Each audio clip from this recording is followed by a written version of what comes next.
میٹھے میٹھے اسلامی بھائیوں، جیسا کہ میں نے ذکر کیا کہ ایک بڑی عظیم، مبارک اور جس کو آپ کہیں کہ تاریخ اسلام کی ہسٹوریکل پرسنالٹی حضرت صدیق اکبر رضی اللہ تعالی عنہ ہیں۔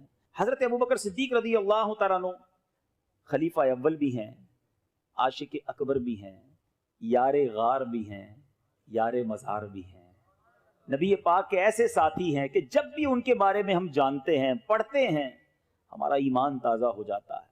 آپ کا نام شاید بہت سارے یہاں موجود اسلامی بھائیوں کے لیے بھی اور بہت سارے مدنی چینل کے ناظرین کے لیے بھی یہ نئی بات ہوگی کہ اگر میں یہ سوال کر لوں کہ بتائیے آپ کا نام کیا تھا، تو حضرت ابو بکر ان کا نام نہیں ہے۔ ان کی کنیت اتنی پاپولر، اتنی مشہور ہوئی کہ ساری دنیا انہیں ابو بکر کے نام سے جانتی ہے، مگر ابو بکر جو ہے آپ کی کنیت ہے۔ نبی پاک علیہ الصلوۃ والسلام کی اس عظیم ساتھی کا نام عبداللہ ہے۔ عبداللہ آپ کا نام تھا، ابو بکر آپ کی کنیت۔ سب سے پہلے اسلام لانے والی شخصیت مردوں میں حضرت ابو بکر صدیق رضی اللہ تعالی عنہ ہیں۔ اور آپ علیہ الصلوۃ والسلام کے جو القابات مشہور ہوئے، عتیق اور صدیق۔ عتیق کا مطلب ہے آزاد۔ سبحان اللہ، میں اور آپ ساری زندگی دعا کرتے ہیں اللہم اجرنا من النار، کہیے آمین، کہ اللہ ہمیں جہنم کی آگ سے آزاد فرما دے۔ صدیق اکبر رضی اللہ تعالیٰ عنہ کی قسمت پر ہماری جانیں قربان کہ آپ کو نبی پاک نے فرمایا انت عتیق من النار، اے صدیق تو جہنم کی آگ سے آزاد ہو۔ اس دن سے آپ کا نام عتیق مشہور ہو گیا۔ ایک اور کیسا واقعہ ہوا، بی بی عائشہ صدیقہ رضی اللہ تعالی عنہا فرماتی ہیں، ایک دن میں اپنے گھر میں تھی کہ نبی پاک علیہ الصلوۃ والسلام اور صحابہ کرام ہمارے گھر تشریف لائے۔ میرے اور ان کے درمیان چارپائی رکھی ہوئی تھی۔ اچانک میرے والد گرامی حضرت ابوبکر صدیق رضی اللہ تعالیٰ عنہ ہمارے گھر تشریف لائے تو پیارے آقا نے ان کی طرف دیکھ کر صحابہ سے ارشاد فرمایا، جسے دوزخ سے آزاد شخص کو دیکھنا ہو وہ ابو بکر کو دیکھ لے۔ کہتے اس دن کے بعد سے آپ عتیق مشہور ہو گئے اور صدیق، سبحان اللہ، یہ ایسا لقب ہے، سچ بولنے والا، سچ کہنے والا۔ ایک اور اس کے معنی یہ بیان کیے جاتے ہیں کہ صداقت اور سچائی کی تصدیق کرنے والے۔ حضرت ابوبکر صدیق رضی اللہ تعالیٰ عنہ کے بہت سارے کارناموں میں ایک شاندار اور ایمان افروز کارنامہ یہ بھی ہے کہ جب صبح معراج تھی، معراج کی رات گزر گئی اور صبح کا وقت جب ہوا تو پیارے آقا علیہ الصلوۃ والسلام نے کفار مکہ کے سامنے ایک دعویٰ کیا کہ میں رات کے تھوڑے حصے میں بیت المقدس کی سیر کر کے واپس آ گیا ہوں۔ بہت بڑا آج کانسیپٹ بھی کلیئر ہو جائے گا، بہت بڑی غلط فہمی بھی بہت سارے یہاں موجود اسلامی بھائیوں کی، یہ جو وسوسے پیدا کرتے ہیں ان کی بھی کلیئر ہو جائے گی کہ کچھ لوگ یہ کہتے ہیں جناب یہ معراج کا جو واقعہ تھا یہ خواب میں ہوا تھا، یہ جسمانی طور پر نبی پاک بیت المقدس تشریف نہیں لے گئے تھے، آسمانوں پر پیارے آقا جسمانی طور پر نہیں گئے تھے۔ اچھا، بڑا آسان سا اس کا لاجیکلی جواب دے دیتا ہوں، یاد رکھیے گا تو مسئلہ حل ہو جائے گا۔ ایک مثال پہلے دیتا ہوں پھر جواب دے دیتا ہوں۔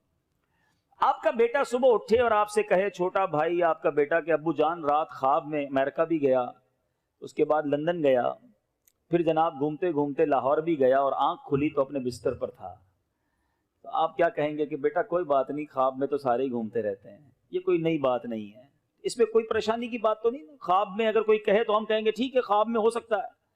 اگر نبی پاک علیہ الصلوۃ والسلام نے معراج کی رات گزار کر کفار مکہ کے سامنے یہی دعویٰ کیا تھا کہ میں خواب میں بیت المقدس گیا تو کسی کو کیا پرابلم ہو سکتی تھی، مگر وہاں تو شور ڈال دیا گیا، ایک زبردست مخالفت کی فضا قائم کر دی گئی۔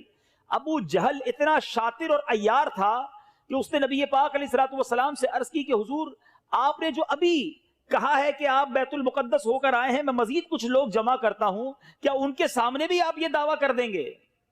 پیارے آقا علیہ الصلوۃ والسلام نے فرمایا ہاں میں ان کے سامنے بھی کہہ دوں گا۔ اس نے اور لوگوں کو جمع کیا۔ دیکھو یہ محمد عربی صلی اللہ تعالی علیہ وسلم کیا فرما رہے ہیں، نبی پاک نے ان کے سامنے بھی یہی دعویٰ کیا کہ میں رات تھوڑے حصے میں بیت المقدس سے ہو کر آیا ہوں، آسمانوں کی سیر کی ہے۔ اب جناب ہنسی مذاق، معاذ اللہ گستاخانہ رویہ اپنایا گیا۔ میں آپ سے پوچھتا ہوں کہ اگر میرے آقا نے یہ فرمایا تھا کہ میں خواب میں ہو کر آیا ہوں تو پھر اعتراض کی گنجائش تو تھی نہیں نا۔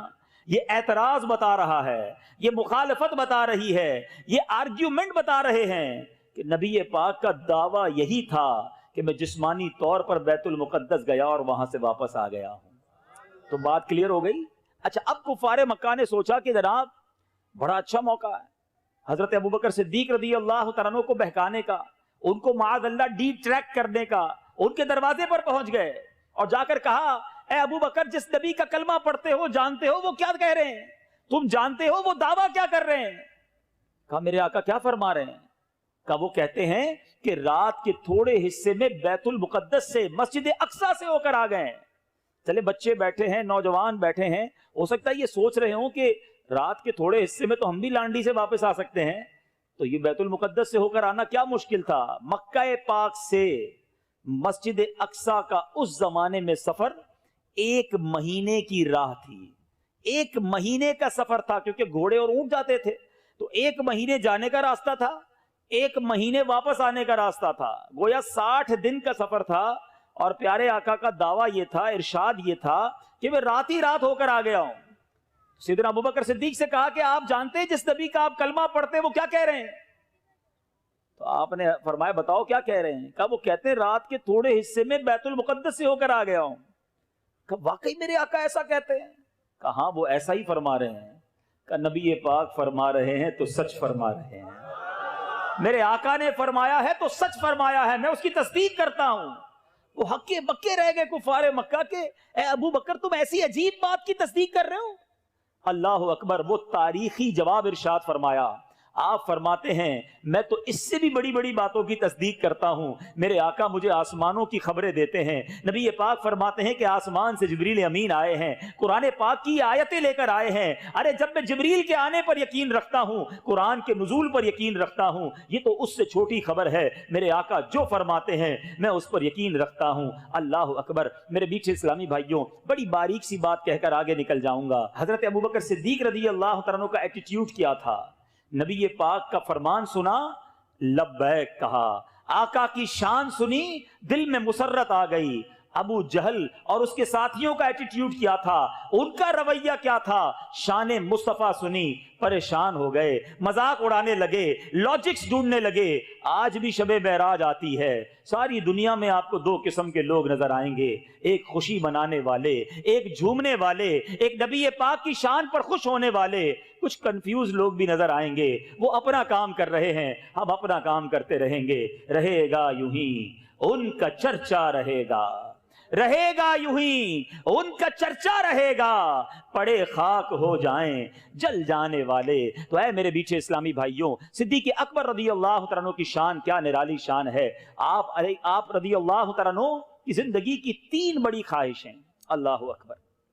آج ہم سے کوئی پوچھے کہ بتاؤ تمہاری زندگی کی سب سے بڑی خواہش کیا ہے، تو شاید کوئی کہے گا جناب گلشن اقبال میں رہتا ہوں، تمنا یہ ہے کہ ڈیفنس میں گھر بن جائے، موٹر سائیکل پر گھومتا ہوں، اچھی سی چمچماتی گاڑی مل جائے، کبھی یورپ اور امریکہ گیا نہیں، وہاں کا ویزا لگ جائے تو وہ بھی زندگی میں ایک بار دیکھ ہی لوں۔ ایسی کچھ خواہشیں ہوں گی۔ آؤ عاشق اکبر کی خواہشیں سنو، ان کی تمنا کیا تھی، ان کی ڈیزائرز کیا تھی۔ صدیق اکبر رضی اللہ تعالیٰ عنہ فرماتے میری 3 خواہشیں ہیں۔ آپ فرماتے پہلی تمنا النظر الیک، دوسری تمنا وانفاق مال علیک، تیسری تمنا والجلوس بین یدیک۔ کہتے پہلی تمنا یہ ہے کہ پیارے آقا کا دیدار ہی کرتا رہوں، دوسری تمنا یہ ہے اپنا مال اپنے آقا کی بارگاہ میں خرچ کرتا رہوں، اور تیسری تمنا یہ ہے کہ نبی پاک کے قدموں ہی میں حاضر رہوں، ان کی صحبت میں ہی وقت گزرتا رہے۔ یعنی غور کیجئے ان تمام خواہشات کا محور کیا تھا، مرکز کیا تھا۔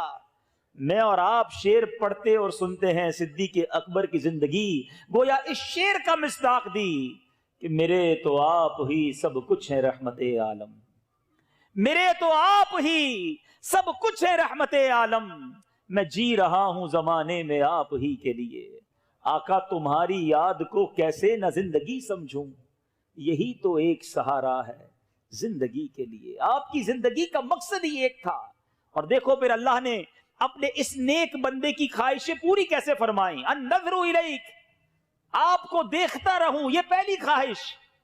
ساری زندگی تو دیدار کرتے ہی رہے، مگر جو غار ثور میں دیدار ملا، ذرا سوچو تو صحیح، نبی پاک گود میں آرام فرما ہے۔ علماء بڑی پیاری بات لکھتے ہیں، فرماتے ہیں جو عبادت صدیق اکبر نے غار ثور میں اس وقت کی کہ جب جمال یار ان کی زانوں پر تھا، ان کی گود میں تھا، کائنات میں کوئی اور ایسی عبادت اس وقت نہیں کر رہا تھا۔ ون اینڈ اونلی حضرت ابو بکر صدیق نے ایسا دیدار کیا جو کسی اور نے نہیں کیا۔ اور کبھی غور تو کرو، جب کوئی گود میں ہو تو کیسے رخسار دیکھے ہوں گے، کیسے ہونٹ دیکھے ہوں گے، کیسے پلکیں دیکھی ہوں گی۔ ارے دیدار بھی کیا تو کیسا کیا؟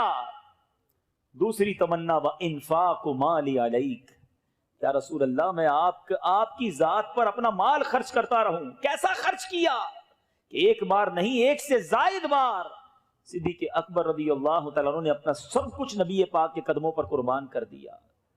اور پھر وَالْجُلُوسُ بَيْنَ يَدَيْكَ، تیسری تمنا کیا تھی کہ آقا کے پاس حاضر رہوں۔ ارے ساری زندگی تو حاضر رہے۔ شاید بہت سو کو یہ نہیں پتا کہ صدیق اکبر رضی اللہ تعالیٰ عنہ نبی پاک کا ساتھ کب سے ہے؟ جب آقا کی عمر مبارک 20 سال تھی، اعلان نبوت تو نبی پاک نے 40 سال کی عمر میں کیا نا۔ پیارے آقا علیہ الصلوۃ والسلام کی عمر مبارک جب 20 سال تھی، اس وقت صدیق اکبر رضی اللہ عنہ کی عمر 18 سال تھی۔ 2-2.5 سال کا عمر میں فرق ہے۔ اس وقت سے نبی پاک کے دوست ہیں، اس وقت سے پیارے آقا کے ساتھ ہیں۔ اور میرے میٹھے اسلامی بھائیوں، زندگی میں تو ساتھ رہے، آج سنہری جالیوں میں بھی آقا کے ساتھ ہیں۔ ساری کائنات میں جب کوئی عاشق رسول روضہ رسول پر جاتا ہے، جہاں نبی پاک کی بارگاہ میں سلام پیش کرتا ہے، وہاں صدیق اکبر رضی اللہ تعالیٰ عنہ حضرت عمر فاروق رضی اللہ تعالیٰ عنہ کی بارگاہ میں بھی سلام پیش کرتا ہے۔ کیا مرتبہ پایا! اب دیکھو اپنے دوست کو ساتھ بھی رکھا، اور قیامت کے دن منظر کیسا ہوگا۔ ایک بار نبی پاک علیہ الصلوۃ والسلام سیدھے ہاتھ میں حضرت ابو بکر صدیق ہیں، بائیں ہاتھ میں حضرت عمر فاروق ہیں، ان کا ہاتھ پکڑ کر آئے اور صحابہ کرام کے سامنے آ کر فرماتے ہیں، دیکھ لو جس طرح آج ہم آئے ہیں، محشر کے دن بھی اسی طرح آئیں گے۔ اے میرے بیچے اسلامی بھائیوں، باتیں تو بہت ساری ہیں۔ حضرت صدیق اکبر رضی اللہ عنہ کی شان ہم بیان کرتے چلے جائیں، ساری رات گزر جائے گی، آپ کے فضائل کا احاطہ نہیں ہو سکتا۔ مگر ہمیں ان کی سیرت سے کیا سیکھنا ہے؟ پہلی بات جو سیکھنے کو ملتی ہے کہ نبی پاک علیہ الصلوۃ والسلام کی ذات ان کے لیے سب سے بڑھ کر ذات تھی۔ پیارے آقا علیہ الصلوۃ والسلام سے بڑھ کر ان کے لیے کوئی اور ذات نہ تھی، اپنا سب کچھ نبی پاک کی ذات پر قربان فرماتے۔ اب میں اور آپ دیکھیں کہ ہم پیارے آقا علیہ الصلوۃ والسلام سے کتنی محبت کرتے ہیں۔ نعرہ تو بہت خوبصورت ہے، غلامی رسول میں موت بھی قبول ہے، بہت پیارا نعرہ ہے، لیکن کیا یہ صرف نعرہ ہے یا پریکٹیکل بھی ہے؟ صدیق اکبر نے تو جان بھی لٹائی نا۔ میں بات اگر غار ثور کی کروں گا تو بہت طویل ہو جائے گی۔ انگوٹھے پر سانپ نے ڈس ہی لیا تھا نا، موت قبول کر لی تھی نا غلامی رسول میں، ہیں مال بھی قربان کیا نا غزوہ تبوک کے موقع پر، انہوں نے تو ہر چیز قربان کی۔ آج جو یہ نعرہ لگا رہے ہیں کہ غلامی رسول میں موت بھی قبول ہے، انہیں نماز قبول کیوں نہیں ہے؟ انہیں نبی پاک علیہ الصلوۃ والسلام کی سنتیں قبول کیوں نہیں ہیں؟ انہیں پیارے آقا علیہ الصلوۃ والسلام کی سیرت کے جو طریقہ کار ہیں، سنتوں پر عمل ہے، وہ قبول کیوں نہیں ہے؟ یہ کیسی غلامی ہے کہ نعرہ تو وہ لگاتے ہیں، عمل کچھ اور کرتے ہیں؟ سوچنے والی بات ہے۔ اور آج میں ایک اور اہم پہلو کی طرف توجہ دلانا چاہتا ہوں، کیونکہ یہاں تاجر اسلامی بھائی جمع ہیں، ہم صبح سے شام تک اپنے روزگار، اپنے کاروبار، اپنی نوکری، اپنے دیگر معاملات میں مصروف رہتے ہیں۔ آؤ میں صدیق اکبر رضی اللہ عنہ کی سیرت کا ایک اور پہلو آپ کو بتاؤں۔ ایک بار آپ کا غلام آپ کے لیے دودھ کا پیالہ لایا، آپ نے وہ دودھ جب پی لیا تو غلام کہتا ہے، حضور آپ جب بھی میں کوئی چیز لاتا تھا آپ ہمیشہ ایک کوسچن کرتے تھے، ایک سوال فرماتے کہ بتاؤ یہ کدھر سے لائے ہو؟ آج آپ نے پوچھا نہیں کہ کدھر سے لائے ہو، آپ چونک گئے۔ آپ نے فرمایا بتاؤ کیسے لائے ہو؟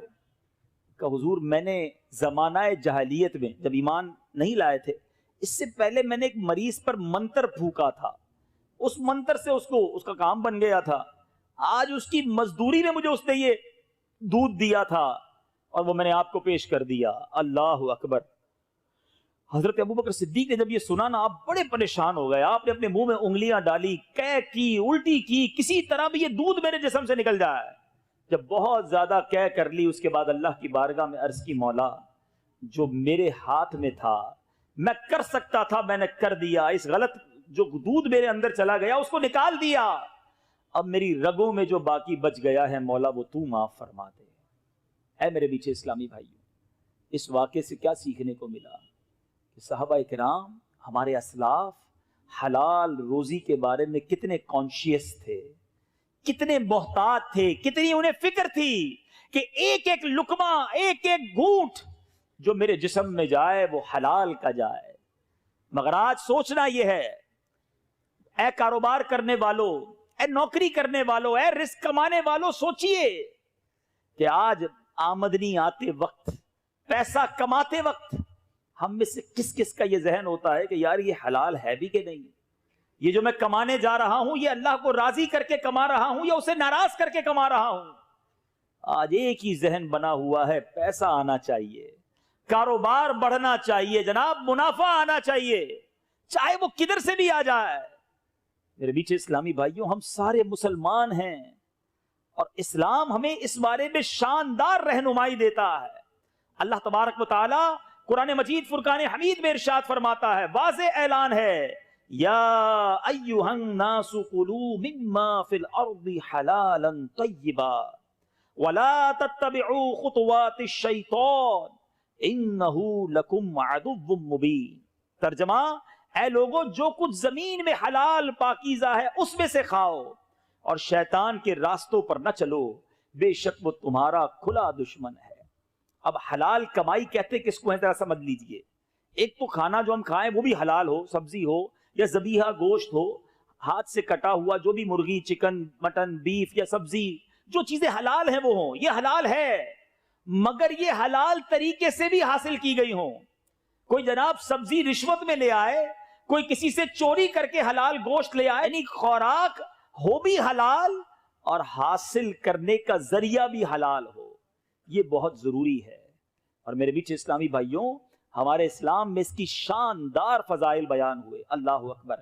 ایک بار حضرت سعد بن ابی وقاص رضی اللہ تعالیٰ عنہ، کتنے بڑے صحابی ہیں، نبی پاک سے عرض کی، حضور دعا فرمائے میں مستجاب الدعوات بن جاؤں۔ مستجاب الدعوات کس کو کہتے ہیں؟ جس کی ساری دعائیں قبول ہوں۔ ہم بھی چاہتے ہیں نا کہ مستجاب الدعوات بن جائیں۔ بڑا پیارا کوسچن تھا۔ اچھا، پیارے آقا علیہ الصلوۃ والسلام نے اس کا کوئی بہت لمبا چوڑا جواب نہیں دیا کہ اے سعد اتنے روزے رکھو، اتنے سجدے کرو، اتنی تلاوت قرآن کرو، اتنے مجاہدات کرو، پھر تمہاری دعائیں قبول ہوں گی۔ پیارے آقا نے ایک جملے میں جواب عطا فرما دیا، فرمایا اے سعد اپنی غذا پاکیزہ کر لو تم مستجاب الدعوات بن جاؤ گے۔ یعنی غذا پاکیزہ ہو تو دعائیں قبول ہوتی ہیں، انسان کے درجے بلند ہوتے ہیں۔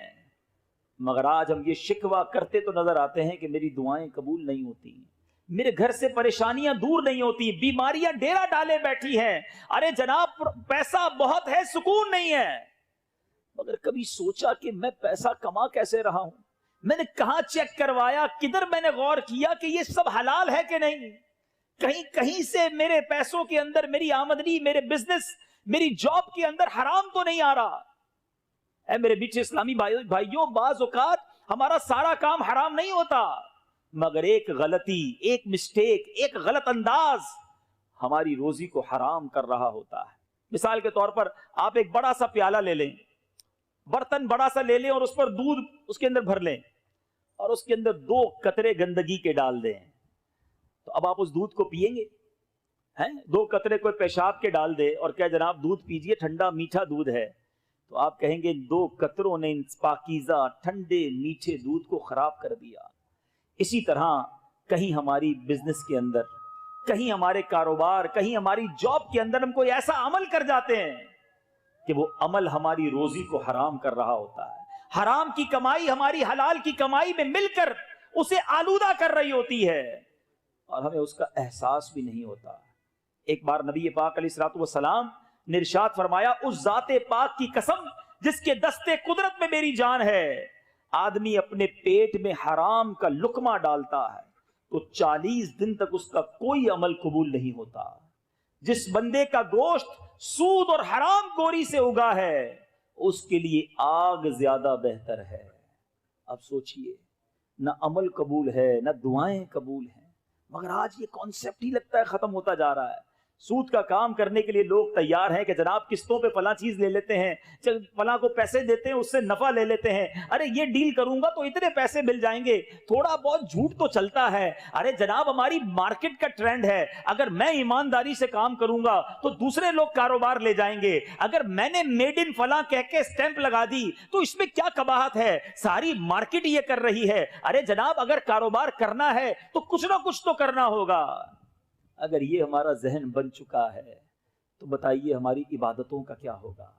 حرام روزی کما کر ہم کیسے رب کو منہ دکھائیں گے؟ اچھا شیطان بڑا مردود ہے نا، جو لوگ حرام کماتے ہیں نا ان کو پتا ہوتا ہے کہ ہم گڑبڑ کر رہے ہیں، ہم جھوٹ بول رہے ہیں یا ہم ملاوٹ کر رہے ہیں یا سود کا کام کر رہے ہیں۔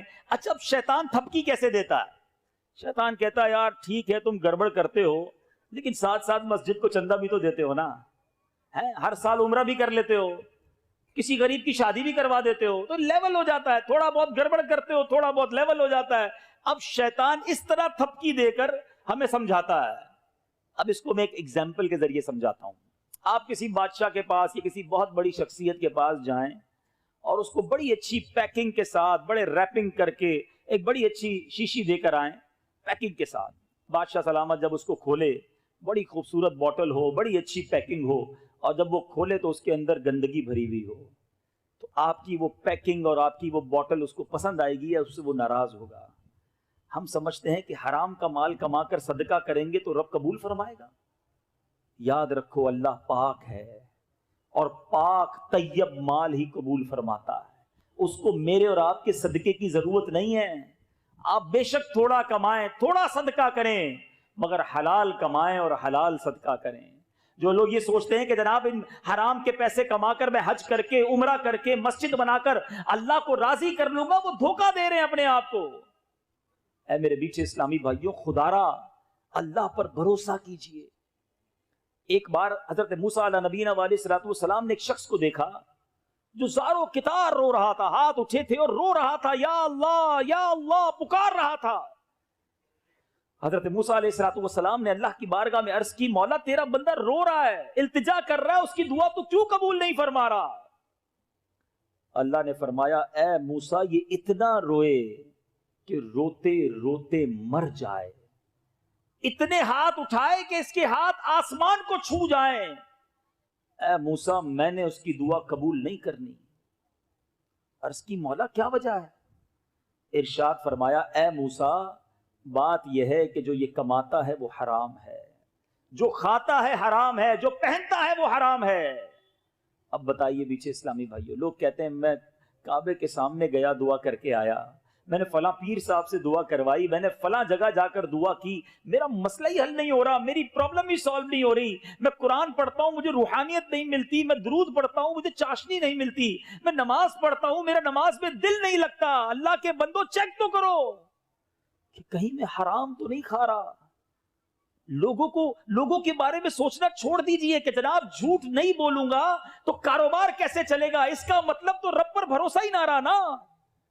ایک جملہ بچپن سے کہتے آ رہے ہیں، دانے دانے پہ لکھا ہے کھانے والے کا نام، لیکن کیا صرف زبان سے کہیں گے؟ دل سے اطمینان نہیں؟ روزی دینے والا کون ہے بتائیے نا، کون ہے روزی دینے والا؟ ذرا زور سے کہیے، روزی دینے والا کون ہے؟ برکت دینے والا کون ہے؟ جب دینے والا رب ہے میں اسی کو ناراض کر رہا ہوں۔ اصل میں پتہ ہے حرام کی طرف بندہ کیوں جاتا ہے؟ اس کی بڑی وجہ کیا ہے؟ انسان حرام کی طرف اس لیے جاتا ہے کہ اس پر رب کا جو بھروسہ ہے نا وہ کمزور ہو جاتا ہے، توکل ختم ہو جاتا ہے۔ وہ سمجھتا ہے اگر میں ایسا نہیں کروں گا تو روزی نہیں ملے گی، اگر میں جھوٹ نہیں بولوں گا تو کاروبار نہیں چلے گا، میں ملاوٹ نہیں کروں گا تو آگے نہیں بڑھ سکتا، ساری زندگی چھوٹے گھر میں ہی رہوں گا، اگر بنگلہ بنانا ہے، اگر گاڑی لینی ہے، اگر آگے بڑھنا ہے تو جناب غلط کام کرنا ہی پڑے گا۔ یہ وہ غلطی ہے، یہ وہ مسٹیک ہے جو ہم کر رہے ہیں میٹھے اسلامی بھائیوں۔ آج میں آپ کو قرآن و حدیث کے ذریعے کچھ چیزیں سمجھانے آیا ہوں، اللہ کے واسطے میری بات غور سے سن لیجئے۔ یہ وہ مسٹیک ہے جو ہم کر رہے ہیں۔ اللہ تعالیٰ نے قرآن میں وعدہ کیا ہے کہ وہ روزی عطا فرمائے گا، اس کا وعدہ ہے ہم سب سے روزی کا۔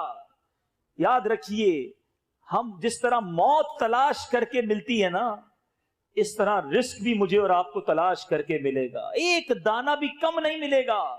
میں صبر کروں، جو میرے نصیب میں ہے وہ مجھے مل کر رہے گا۔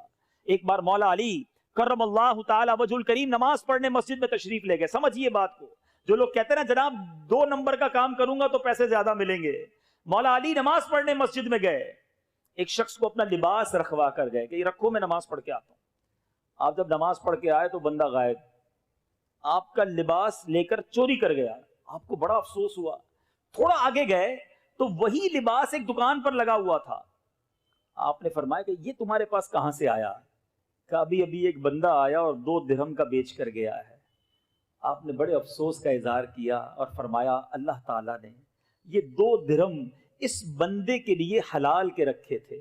جب میں نماز کے لیے گیا تھا میں نے دل میں تمنا کی تھی کہ 2 درہم تحفے میں پیش کروں گا، مگر اس بندے نے جلدی کی، چوری کر کے وہی 2 درہم حرام کے کما لیے۔ اے سود کا کام کرنے والو، اے جھوٹ بول کر کاروبار کرنے والو، اے ملاوٹ کا کاروبار کرنے والو، اے دھوکہ دے کر پیسے کمانے والو، صبر کرو، جو تمہارے نصیب میں ہے وہ حلال ذریعے سے تمہیں ملنا ہے۔ اللہ کو ناراض کر کے نہ کمانا، یہ حرام بربادی لائے گا، بیماریاں ساتھ لائے گا، پریشانیاں ساتھ لائے گا۔ اصل ایک پرابلم اور ہے، ہم اصل میں برکت کا کانسیپٹ کچھ اور سمجھتے ہیں۔ ہم سمجھتے ہیں یار برکت اس کے پاس ہے جس کے پاس پیسہ زیادہ ہے، جو زیادہ امیر ہے، بڑے نوکر چاکر ہیں، بڑی گاڑیاں ہیں، وہ برکت والا۔ یہ بڑی غلطی ہے ہماری۔ ایک جملہ یاد کر لیجئے، برکت جو ہے نا وہ کوانٹٹی میں نہیں ہے، برکت کوالٹی میں ہے۔ برکت تعداد میں نہیں ہے، برکت معیار میں ہے۔ اب کسی کے پاس کروڑوں روپے ہیں، بڑی گاڑیاں ہیں، مگر حرام کے ہیں، نہ رات سکون سے نیند آتی ہے، نہ بچے فرما بردار ہیں، روز گھر میں لڑائی جھگڑے ہیں اور طرح طرح کی بیماریاں ہیں۔ بتاؤ کیا یہ برکت ہے؟ تھوڑے پیسے ہوں، حلال کے ہوں، سکون کی نیند آتی ہو، گھر میں کوئی پریشانی نہ ہو، بچے سارے نمازی فرما بردار ہوں، مجھے بتائیے برکت میں کون ہے؟ معیار زندگی برکت ہے۔ اور خدا را اللہ پر بھروسہ کرنا سیکھیے، جو میرے اور آپ کے نصیب میں ہے وہ مل کر رہے گا۔ یہ ساری دنیا میرا نصیب چھیننے کی کوشش کرے تو نہیں چھین سکتی، اور ساری دنیا میرے نصیب سے زیادہ دینے کی کوشش کرے تو دے نہیں سکتی۔ اللہ کرے یہ توکل ہم سب کے جناب بہم و گمان میں ایسا راسخ ہو جائے، اتنا مضبوط ہو جائے، پھر دیکھیں زندگی کتنی آسان ہو جاتی ہے۔ پرابلم یہ ہے ہمیں اللہ پر بھروسہ نہیں رہا، ہمیں دنیا پر بھروسہ ہے، ہمیں مال پر بھروسہ ہے، ہمیں اسباب پر بھروسہ ہے۔ لوگ کہتے جناب پیسے ہونے چاہیے، پیسے ہوں گے تو علاج ہو جائے گا، پیسے ہوں گے تو مسئلے حل ہو جائیں گے۔ ارے تعلقات ہونے چاہیے، جب کوئی پرابلم ہوگی تعلقات کام آئیں گے۔ ہم اسباب پر نظر رکھنے لگے، اللہ پر بھروسہ ختم ہو گیا۔ میں آپ سے سوال کرتا ہوں، آپ کے پاس کروڑوں روپے ہیں، اللہ نہ کرے کوئی بیماری لگ جائے، دنیا کا بیسٹ ہاسپٹل آپ ہائر کر لیں اور اس کا بیسٹ ڈاکٹر آپ کا علاج کرے، اگر اللہ نے شفا نہیں دینی تو شفا نہیں ملنی۔ 1 روپیہ جیب میں نہ ہو، بڑی سے بڑی بیماری ہو، علاج کرانے کے پیسے نہ ہو، اور بندہ رات درود پڑھتا سو جائے، اللہ نے شفا دینی ہے، صبح بغیر دوائی کے شفا یاب فرما دے گا۔ بھروسہ رب پر کرو، جو کائنات کا مالک ہے، جو خالق کے اسباب ہے۔ ہم سمجھتے پیسے ہوں گے تو مدینے جائیں گے، کئی لوگ کہتے ہیں یار پیسے نہیں ہیں تو حج پر نہیں جا سکا، بھول ہے ان کی۔ ہم نے کروڑوں پتی بہت سارے دیکھے، ساری دنیا دیکھی، مدینہ نہیں دیکھا، اور ہم نے ایسے غریب بھی دیکھے جن کے پاس گھر نہیں ہے اور کئی بار مدینہ دیکھ لیا۔ کہاں کا منصب، کہاں کی دولت، قسم خدا کی ہے یہ حقیقت، جنہیں بلایا ہے مصطفیٰ نے وہی مدینے کو جا رہے ہیں۔ تو اے میرے میٹھے اسلامی بھائیوں، اسباب پر نہیں، خالق کی اسباب پر بھروسہ ہونا چاہیے۔ ایک بار ایک شخص بارگاہ رسالت میں حاضر ہوا، عرض کی حضور میرے ساتھ اونٹ ہے، میں اس کو باندھوں یا اللہ پر بھروسہ کروں؟ آقا علیہ الصلوۃ والسلام نے فرمایا باندھ لو، مگر بھروسہ رب پر ہی کرنا ہے۔ ہم سمجھتے ہیں میں نے تالا لگایا تو دکان سیف رہے گی، دکان کھولی تو کاروبار ہوگا۔ نہیں، دکان کھولنا سبب تھا، رزق دینے والی ذات رب کی ذات ہے، دکان پر تالا لگانا سبب ہے، حفاظت کرنے والی ذات رب کائنات کی ذات ہے. اپنے رب پر بھروسہ کرنا سیکھ جاؤ, آپ کی مشکلیں حل ہو جائیں گی. اے میرے میٹھے اسلامی بھائیوں, ایک بار ایک مبلغ دعوت اسلامی جرمنی اٹلی کے دورے پہ تھے. اسی طرح بیان ہو رہا تھا رزق حلال پر. ایک نوجوان ملا. آج بہت سارے لوگوں کے ذہنوں میں یہ سوال آ رہا ہوگا, یار بات تو یہ ٹھیک کر رہے ہیں, سود کا کام نہیں کرنا چاہیے, حرام نہیں کمانا چاہیے, دھوکہ نہیں دینا چاہیے, مگر مسئلہ یہ ہے کہ ایسا کروں گا, یہ غلط کام چھوڑ دوں گا تو بزنس کا کیا ہوگا, بچوں کا کیا ہوگا, فیملی کا کیا ہوگا, یہ بنا بنایا سارا بزنس کولیپس ہو جائے گا. ایسے ہی ایک نوجوان نے مبلغ دعوت اسلامی سے کہا کہ حضرت ابھی جو آپ نے بیان کیا ہے بات تو بہت اچھی کی ہے, مگر میں اٹلی میں رہتا ہوں, ہمارے یہاں اسٹور پر شراب بکتی ہے, اگر شراب نہ بیچیں تو گاہک نہیں آتے, اگر میں نے شراب بیچنا چھوڑ دی تو میرے گھر کا کیا ہوگا, میری فیملی کا کیا ہوگا, میں کیسے کماؤں گا. اس مبلغ دعوت اسلامی نے اس نوجوان سے ایک سوال کیا تھا, آج میں آپ سب سے وہی سوال دہرانے آیا ہوں. اس مبلغ نے کیا کہا کہ ایک بات بتاؤ, روزی دینے والا کون ہے؟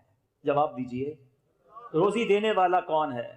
اس مبلغ نے اس نوجوان سے کہا, تم اللہ کو ناراض کر رہے ہو, حرام کما رہے ہو, تمہیں روزی مل رہی ہے, تم حرام چھوڑ دو گے, حلال کی طرف آؤ گے, کیا اللہ روزی دینا بند کر دے گا؟ تم رب کو ناراض کر رہے ہو, تمہیں مل رہا ہے, جب تم رب کو راضی کرنے کی طرف جاؤ گے تم یہ کیسے سوچ سکتے ہو کہ اللہ دروازہ بند کر دے گا؟ اب یقین کریں وہ نوجوان زاروں کتار رونے لگا, کہتا ہے آج وعدہ کرتا ہوں آج کے بعد شراب نہیں بیچوں گا. 1-1.5 سال بعد اسی مبلغ دعوت اسلامی کا پھر جانا ہوا, وہی نوجوان پھر ملا بڑا خوش, کہتا ہے حضرت وہ دن ہے, آج کا دن ہے, شراب بیچنے سے توبہ کی, اللہ نے کاروبار میں اور برکت عطا فرما دی, آج بڑی خوش زندگی گزار رہا ہوں, فقط حلال کماتا ہوں اور خوشحال ہو گیا ہوں.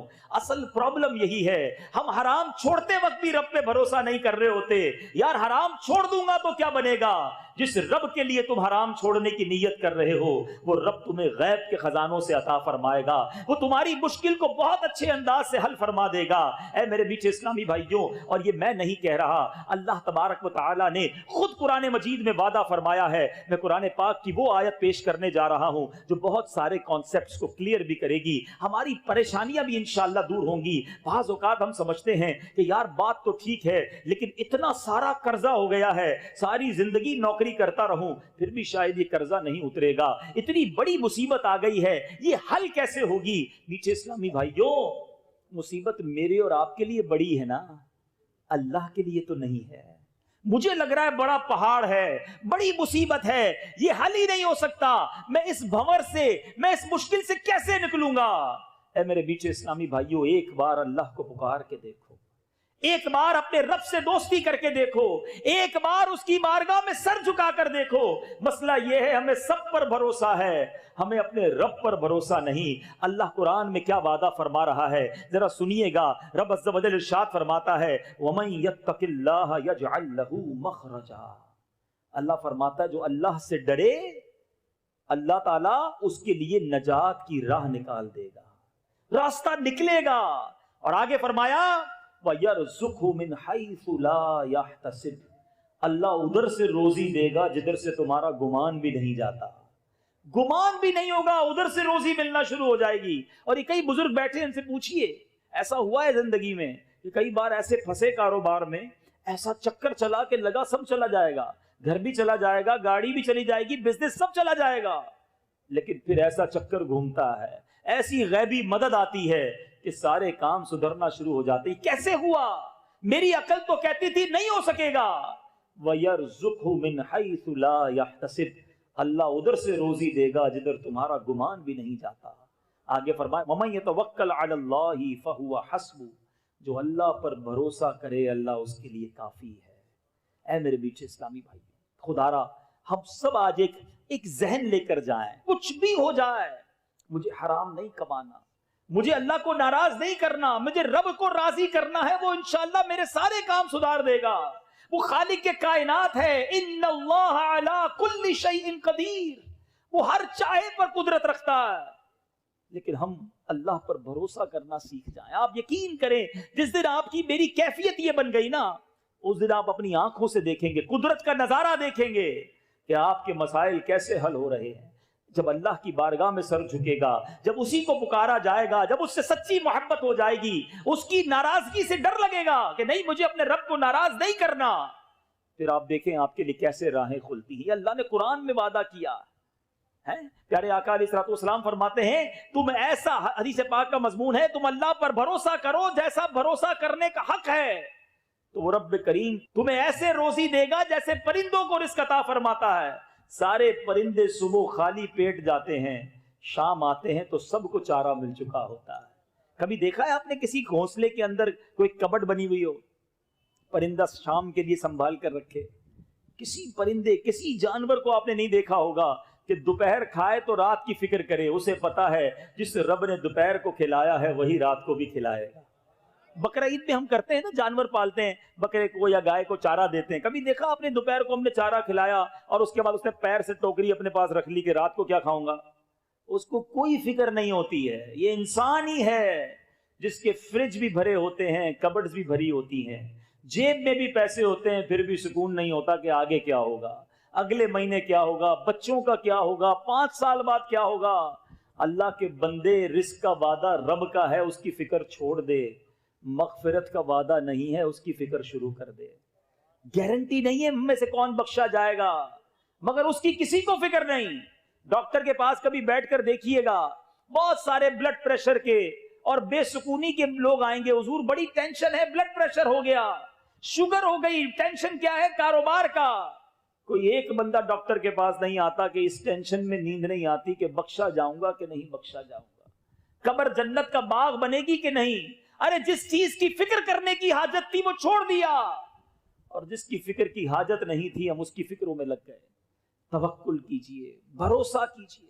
ہمارے بزرگان دین اپنے بچوں کو کیسے توکل سکھاتے تھے؟ ہم تو آج سے بچے کو اینٹی توکل بناتے ہیں کہ بیٹا دیکھو مال ہوگا تو زمانے میں ترقی کرو گے، پیسے ہوں گے تو آگے بڑھو گے۔ ارے بچے کو یہ سکھائیں اللہ راضی ہوگا تو دنیا بھی اچھی ہو جائے گی، آخرت بھی اچھی ہو جائے گی۔ حضرت احمد بن حرب، تذکرۃ الاولیاء میں یہ واقعہ موجود ہے۔ حضرت احمد بن حرب رحمۃ اللہ تعالی علیہ، انہوں نے اپنے بچے کو کیسے ٹرین کیا۔ اپنے بچے کو کہتے بیٹا دیکھو جب بھی کھانا کھانا ہونا، ایک سوراخ ہے، اس سوراخ کے پاس روزانہ جانا اور جا کر دعا کرنا، یا اللہ کھانا دیتے، یا اللہ کھانا دیتے۔ اور اپنی زوجہ سے فرمایا کہ جب بیٹا دوپہر کو دعا کرے پیچھے سے کھانا رکھ دینا، رات کو بھی اسی طرح کھانا رکھ دینا، تاکہ اس کی پریکٹس ہو، یہ اللہ سے مانگے، اس کو اندازہ ہو جائے کہ رب روزی دینے والا ہے۔ یہ روز ایسا ہی ہوتا، وہ دعا کرتا، آپ کی زوجہ کھانا رکھ دیتی، رات کو دعا کرتا پھر کھانا رکھ دیتی، کنٹینیو چلتا رہا معاملہ۔ کچھ عرصے کے بعد وہ دعا کرنے کا وقت آ گیا، آپ کی زوجہ کہیں مصروف ہو گئی، بھول گئی۔ اچانک یاد آیا کہ ارے یہ تو بچے کے کھانے کا ٹائم تھا، دوڑتی بھی گئی تو دیکھا وہ بچہ اپنے کھانے میں مصروف ہے، بڑے اچھے کھانے کھا رہا ہے۔ تو آپ کی زوجہ نے کہا بیٹا کھانا کدھر سے آیا؟ کہا ماں جی روز اللہ کی طرف سے آتا تھا، آج بھی اللہ نے دیا ہے۔ وہ پریشان ہو گئی، حضرت احمد بن حرب رحمۃ اللہ تعالی کے پاس آئیں کہ حضور کمال ہو گیا، آج میں کھانا دینے میں تاخیر ہو گئی، لیٹ ہو گئی، اور اس کو کھانا پہلے سے ہی مل گیا۔ حضرت احمد فرماتے ہیں کہ میں اسی دن کے انتظار میں تھا، اب تم نے کھانا نہیں دینا، اب اللہ کی طرف سے روز اسے عطا کر دیا جائے گا۔ یہ وہ کنیکشن تھا جو ہمارے بزرگ اللہ سے بناتے تھے، اور آج ہم شروع سے ہی اپنے آپ کو بھی اور بچوں کو رب سے دور کر رہے ہیں۔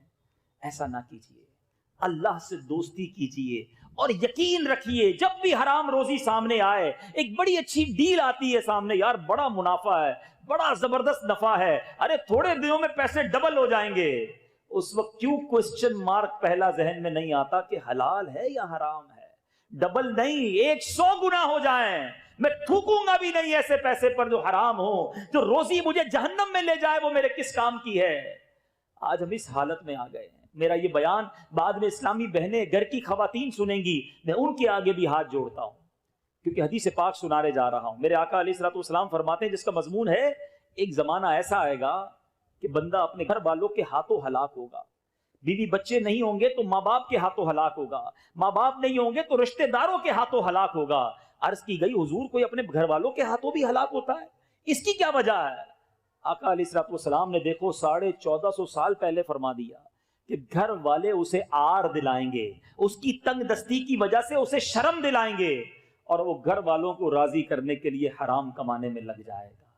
آج ایسا ہی ہوتا ہے نا, بیوی کہتی ہے تم نے کیا ہی کیا ہے, دیکھو فلاں رشتہ دار کتنی ترقی کر گئے, ابھی تک تمہارے پاس تو موٹر سائیکل ہے, انہوں نے گاڑی لے لی, دیکھا نہیں تم نے اپنے بچے کی شادی کتنی عالی شان کی, کتنا بڑا فنکشن کیا, کتنے قسم کے کھانے کھلائے, دیکھو ڈاکہ ڈالنا ہو, چوری کرنا ہو, کچھ بھی کرو, ہمیں بھی ایسی ہی شادی کرنی ہے, میں نہیں جانتی مجھے یہ قیمتی لباس سلوانا ہے, مجھے یہ سالہ سونے کا سیٹ چاہیے. اے میری اسلامی بہنوں, خدارا کبھی اپنے شوہر کو, اپنے والد کو, اپنے بھائی کو یہ تانا مت دینا, کہیں ایسا نہ ہو تمہارا پریشر دینے کی وجہ سے وہ چوری کے اندر پڑ جائے, وہ ڈکیت بن جائے, وہ سود کا کام کرنے والا بن جائے, تمہیں بھی جہنم میں لے جائے اور خود بھی جہنم میں چلا جائے. آج بہت سارے چور ڈکیت اسی لیے ڈکیت بنتے ہیں, چوری کرنے والوں کو پکڑو تو وہ کہتے ہیں کہ گھر والے روز تانا دیتے تھے, اب کدھر سے فرمائشیں پوری کرتا, اس لیے جناب میں نے چوری شروع کر دی. آؤ میں بتاتا ہوں پہلے کی خواتین کیسی تھیں. کتابوں میں لکھا ہے جب مرد گھر سے نکلتا تھا تو گھر کی خواتین کہتی دیکھو ہم تھوڑے رزق پر راضی ہو جائیں گے مگر خدا کے لیے حرام کما کر مت لانا, ہم جہنم کی آگ میں نہیں جا سکیں گے. اللہ اکبر, یہ تھی خواتین پہلے کی. بلکہ میں تو اپنی بہنوں کو ایک اور میسج دینا چاہتا ہوں, جب گھر میں دیکھیں نا اچانک ریل پیل شروع ہو گئی ہے, اچانک اچھی اچھی چیزیں آنے لگی ہیں, پیسہ ہی پیسہ آنے لگ گیا ہے, تو آپ کو خیال رکھنا ہے کہ کہیں آپ کے گھر میں جو مرد کمانے والا ہے وہ کوئی غلط کام کرنے تو نہیں لگ گیا. یہ اچانک سے کیسے باہر آ گئی؟ اب جناب آپ بھی خوش ہیں کہ کدھر سے بھی آ رہا ہے, آنے دو, نیا گھر بن گیا, رنگ بھی ہو گیا, گاڑی بھی آ گئی, تھوڑے عرصے بعد شوہر جیل میں چلا گیا. اس سے بہتر تھا پہلے الارم بج جاتا, پہلے روک لیا جاتا کہ یہ کدھر سے لا رہے ہو, ہمیں حرام نہیں چاہیے. اللہ کرے کہ چاہے ہم مرد ہوں یا ہماری خواتین ہوں, سب کا ایک ذہن بن جائے ہم نے فقط حلال کمانا ہے. اپنے بیان کو اختتام کی طرف لاتے ہوئے ایک اور ایمان افروز واقعہ, تاکہ مزید یہ خیال راسخ ہو جائے کہ جو میرے نصیب میں ہے مجھے مل کر رہے گا. اللہ کرے یقین ایسا ہو جائے کہ کچھ بھی ہو جائے میرے سامنے حرام آئے میں اسے دھتکار دوں, اس سے دور ہو جاؤں. ایک بار امام اہل سنت مولانا شاہ امام احمد رضا خان علیہ رحمت الرحمان سے ایک سوال ہوا کہ حضور یہ بتائیے کہ جو یہ لکھا ہے, مشہور بات ہے, دانے دانے پہ لکھا ہے کھانے والے کا نام, کیا یہ سچی بات ہے؟ اعلیٰ حضرت سے سوال ہوا. امام اہل سنت فرماتے ہیں یہ تو بالکل سچ ہے, بلکہ آپ نے ایک اسٹیپ اور آگے بتایا کہ صرف دانے پر نہیں بلکہ دانے کے ہر ذرے پر لکھا ہوتا ہے کہ یہ کس نے کھانا ہے. اور آپ نے اس کو مثال سے سمجھایا. مثال کے طور پہ چاول کا اگر آٹا بنا دیا جائے, یا گیہوں کا جو آٹا ہوتا ہے, گیہوں تو بڑا ہوتا ہے نا, اب جب آٹا بنے گا تو اس کے بہت سارے ذرے ہو جائیں گے, اس ذروں سے روٹی بنتی ہے. اب ایک ہی گیہوں کے ذرے بہت ساری روٹیوں میں جا سکتے ہیں. آپ نے فرمایا اب روٹی کے بھی ٹکڑے ہوتے ہیں, آپ نے ایک ٹکڑا کسی کو دیا, ایک آپ نے کھایا, جو ذرہ آپ کے پیٹ میں جانا ہے اعلیٰ حضرت فرماتے اس پر بھی نام لکھا ہوتا ہے. پھر آپ نے ایک واقعہ سنایا, فرماتے ہیں بنگلہ دیش کے لوگ جو بنگالی ہوتے ہیں وہ چاول بہت شوق سے کھاتے ہیں. اعلیٰ حضرت نے فرمایا ایک بنگالی تاجر تھا, وہ چاول کھاتا تھا, اس نے ایک بار چاول کھایا, اسے چھینک آئی, ایک چاول کا دانہ اس کے دماغ میں جا کر پھنس گیا. اس نے بڑا علاج کرایا کہ کسی طرح وہ دانہ نکل جائے, بڑی کوشش کی, کسی صورت وہ دانہ نہیں نکلا. چاول کا دانہ ساتھ ہی چپک گیا ایک طرح سے. اب اس نے سوچ لیا اب یہ زندگی میں ساتھ ہی رہے گا, چلو بھائی ٹھیک ہے. کچھ سالوں کے بعد وہ بنگالی تاجر مکہ مکرمہ پہنچا. کعبہ شریف کے جب سامنے پہنچا اسے ایک زوردار چھینک آئی. جیسے ہی چھینک آئی وہی دانہ نکل کر کعبے کے فرش پر مطاف پر گرا. اعلیٰ حضرت لکھتے ہیں ایک کبوتر آیا, آ کر وہ دانہ اٹھا کر لے گیا. فرماتے ہیں اس دانے پر اس کبوتر کا نام لکھا تھا. عرصے تک اسے سنبھالنا پڑا, وہاں پہنچا جس کے لیے جس کا نام لکھا تھا, اور وہ دانہ اس نے کھا لیا. ہمارے ساتھ بھی ہوتا ہے, ہم نکلتے کہیں اور کھانا کھانے ہیں, اچانک کہیں رکتے ہیں اور کسی اور کے گھر پہ بیٹھ کر کھانا کھا لیتے ہیں. پھر خیال آتا ہے کہ یار میرے نوالے یہاں لکھے تھے. کسی کے گھر پہ جانے کا پلان ہی نہیں ہوتا, راستے میں جناب وہاں چلے جاتے ہیں, ادھر چائے پی لیتے ہیں. کیسے پی لیتے ہیں؟ آپ کا نام ادھر لکھا تھا, آپ کی سانسیں وہاں لکھی تھی. یہ یقین کامل کر لو کہ جو میرے نصیب میں ہے وہ مجھے مل کر رہے گا. اللہ پر بھروسہ کر لو, پھر دیکھو انشاءاللہ غیب کے خزانوں سے وہ کیسے عطا فرمائے گا. آج صدیق اکبر رضی اللہ عنہ کی سیرت کے بارے میں سنا ہے. آئیے یہ سیکھ کر جاتے ہیں, یہ یقین لے کر جاتے ہیں کہ انشاءاللہ آج کے بعد حرام روزی کے قریب بھی نہیں جائیں گے. آج ایسی نیت کرو کہ شیطان بھی ادھر سے بھاگ جائے. آج کے بعد حرام روزی کے قریب بھی نہیں جائیں گے, سود کا کاروبار بالکل نہیں کریں گے, ہمیشہ حلال روزی کمائیں گے. اور سب سے اہم فرض نماز ہے. پکی نیت کر لیں کہ آج کے بعد ہماری کوئی نماز قضا نہیں ہوگی. اتنے سارے مل کر بھی اتنا کمزور نعرہ لگاتے ہیں. ایسا نعرہ لگاؤ کہ شیطان بھاگ جائے. آج کے بعد ہماری کوئی نماز قضا نہیں ہوگی, فلمیں ڈرامے نہیں دیکھیں گے, گانے باجے نہیں سنیں گے, اب باقی زندگی نبی پاک کی سنت کے مطابق گزاریں گے. الحمدللہ. ان تمام چیزوں پر عمل کرنے کے لیے ہمیں ایک اچھے ماحول کی ضرورت ہے. حلال روزی کے بارے میں پہلے بھی سنا ہے, نماز کی اہمیت کے بارے میں پہلے بھی ہم سنتے رہے, عشق رسول کیسا ہونا چاہیے بچپن سے سن رہے ہیں. عمل کیسے نصیب ہو؟ عمل جب ہی نصیب ہوگا جب ماحول اچھا ہو جائے گا. ہم اچھے ماحول سے وابستہ ہوں گے تو نیکیاں کرنا آسان ہو جائے گا. دعوت اسلامی کا مدنی ماحول جس نے کئی حرام روزی کمانے والوں کو حرام چھڑوا دیا, کئی سنتوں سے دور لوگوں کو سنتوں کا عامل بنا دیا, کئی شرابیوں کو نمازی بنا دیا. آپ کے سامنے یہ مدنی ماحول ہے. تو آئیے, چاہے آپ تاجر ہیں, چاہے آپ اسٹوڈنٹ ہیں, چاہے آپ جو جاب کرتے ہیں, واٹ ایور آپ کسی بھی شعبے میں ہیں, آپ کی دعوت اسلامی آپ کو پیغام دیتی ہے کہ آئیے مل کر خود بھی نیکیاں کرتے ہیں اور دوسروں تک بھی نیکیوں کا پیغام پہنچاتے ہیں. مدنی مقصد ہی اتنا خوبصورت امیر اہل سنت نے دے دیا ہے کہ مجھے اپنی اور ساری دنیا کے لوگوں کی اصلاح کی کوشش کرنی ہے. تو ماشاءاللہ جو گلشن اقبال میں رہتے ہیں, آپ تو پڑوسی ہیں فیضان مدینہ کے. آپ کو اندازہ ہے اس وقت عالمی مدنی مرکز فیضان مدینہ کی پوزیشن کیا ہے؟ الحمدللہ. چونکہ ہم وہاں ہوتے ہیں, بیرون ملک سے لوگ آتے ہیں جب کراچی, تو وہ کہتے ہیں ہمیں فیضان مدینہ کی زیارت کرنی ہے. آئے دن فیضان مدینہ کی صرف زیارت کرنے کے لیے پاکستان کے مختلف شہروں سے لوگ آتے ہیں کہ یار ہم مدنی چینل پر دیکھتے تھے, اتنا عظیم مرکز ہے, ہم نے اس کی زیارت کرنی ہے, بس ایک نماز ادھر پڑھنی ہے. تو گلشن والے تو فیضان مدینہ کے پڑوسی ہوئے نا. ہر جمعرات اجتماع بھی ہوتا ہے اور ہر ہفتے کی رات مدنی مذاکرہ بھی ہوتا ہے. اور ہفتے کی رات مدنی مذاکرے کی خاص بات یہ ہے, علم دین سیکھنے کو تو ملتا ہی ملتا ہے, اللہ کے ولی کی زیارت بھی نصیب ہو جاتی ہے. تو گلشن والوں ایسا نہ کریں, فیضان مدینہ پابندی سے آئیں, نیت کریں انشاءاللہ پابندی سے ہفتہ وار اجتماع میں اور مدنی مذاکروں میں شرکت کریں گے. اللہ تعالی ہم سب کو عمل کرنے کی توفیق